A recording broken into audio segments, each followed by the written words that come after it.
കരയെത്തി. ഇതാണ് ആ സ്ഥലം. രുക്മിണി, സ്ഥലമായി.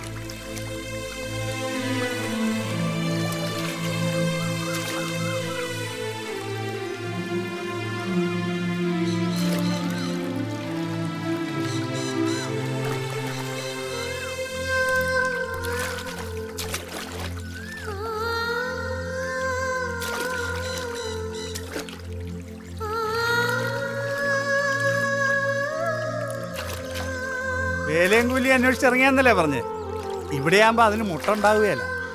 നന്നായിട്ട് നയിച്ചാൽ കഴിഞ്ഞുകൂടാം.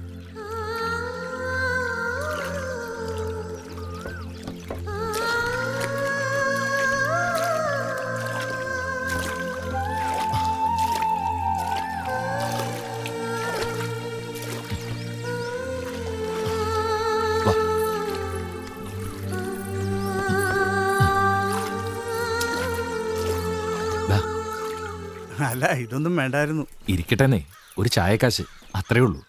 ആ, ഇവിടെ ധനപാലം മുതലാളി എന്ന് പറഞ്ഞൊരാളുണ്ട്. പലിശക്കാരനാണേലും ആള് സഹായിയാ. ഒന്ന് എന്ന് കണ്ടു, എന്തെങ്കിലും പണി ശരിപ്പെടുത്തി തരും. എന്നാ ആട്ടെ.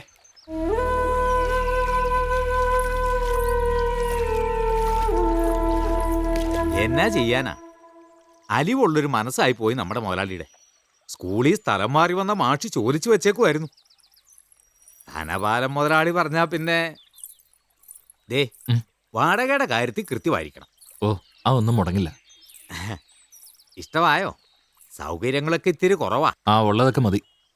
ഓ ആ, പിന്നെ ഈ പച്ച മുതലാളി ഒന്ന് കണ്ടാൽ ചിലപ്പോ കമ്പനിയിൽ ഒരു പണി തരും.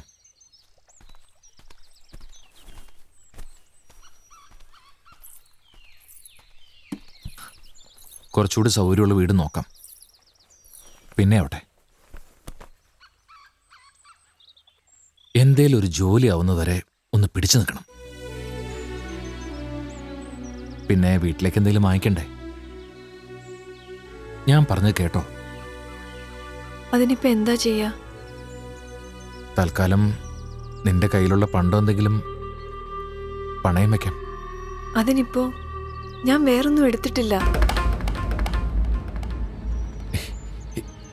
എടുത്തിട്ടില്ലേ? പോരാനുള്ള വെപ്രാളത്തിൽ ഞാനതങ്ങ് മറന്നു.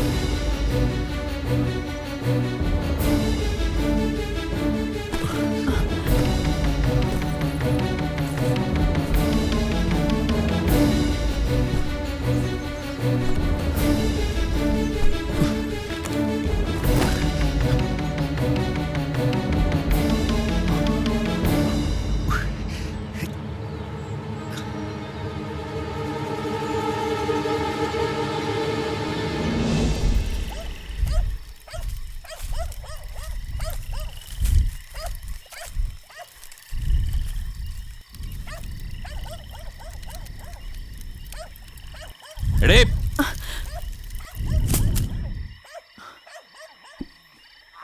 നീ ഏതവനെ സ്വപ്നം കണ്ടോണ്ടിരിക്കടി? വല്ലതും ഉണ്ടാക്കിയിട്ടുണ്ടെങ്കിൽ എടുത്തു വെക്ക്.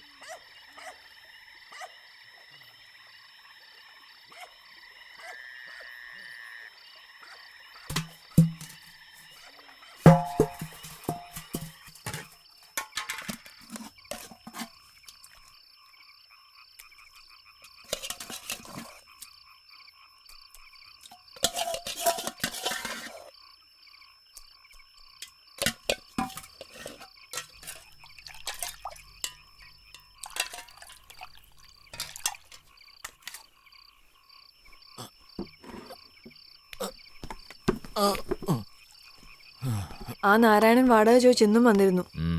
ഉണ്ടേ കൊടുക്കാറുന്നില്ലടി. അതിന് എന്റെ കയ്യിൽ എവിടുന്നാ കാശ്? ഒന്ന് എണീറ്റ് പൊടി.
നിന്നെ സമ്മതിക്കണം എൻ്റെ രുക്മിണി.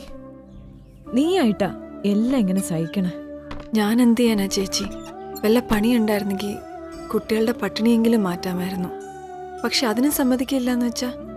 കാർത്തികൻ എന്താ ഇങ്ങനെയെന്നാ എനിക്ക് മനസ്സിലാവാത്ത. കുട്ടികളും കുടുംബമൊക്കെ ആകുമ്പോൾ സാധാരണ വഴക്ക് കുറയാ പതിവ്. ഇതിപ്പോ എൻ്റെ കാര്യം നോക്ക്. മക്കളില്ലെങ്കിലും എൻ്റെ മുഖത്ത് നോക്കി കടുത്തൊരു വാക്ക് ഏട്ടൻ പറഞ്ഞിട്ടില്ല. ഇതിച്ചിരി പഴയതാ, എന്നാലും നിനക്ക് വീട്ടിൽ കൊടുക്കാം.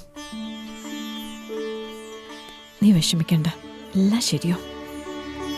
നിന്റെ മക്കളെ കൊണ്ട് നിനക്ക് നല്ലതേ വരൂ.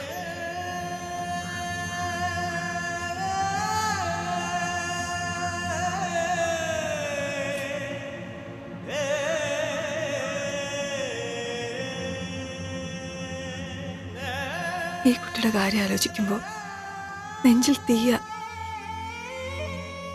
എൻ്റെ അച്ഛൻ്റെ അമ്മയുടെയും ശാപമായിരിക്കും.